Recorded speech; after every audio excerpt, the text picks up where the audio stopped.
एक गांव में सास और बहू साथ रहती थीं। सास हमेशा बहू से कहती, तुमसे कोई काम ठीक से नहीं होता, मैं जब तुम्हारी उम्र की थी तो पूरा घर संभालती थी।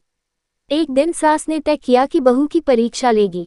उसने बहू से कहा, कल सुबह जल्दी उठकर घर का सारा काम खुद करना, मैं देखना चाहती हूँ तुम क्या कर सकती हो। बहू को चुनौती मिल गई। अगली सुबह बहू ने जल्दी उठकर पूरा घर साफ किया, रसोई में नाश्ता बनाया, कपड़े धोए और यहाँ तक कि सास के लिए चाय भी तैयार कर दी। सास जब उठी तो सब देखकर चौंक गई। उसने बहू से कहा, बहू तुमने तो कमाल कर दिया, ये सब काम अकेले कैसे किया।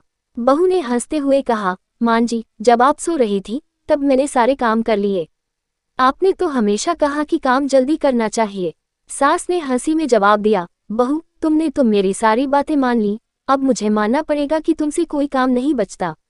उस दिन के बाद सास और बहू में हमेशा हंसी मजाक होता रहा और दोनों ने समझा कि साथ मिलकर काम करने से जिंदगी और आसान हो जाती है।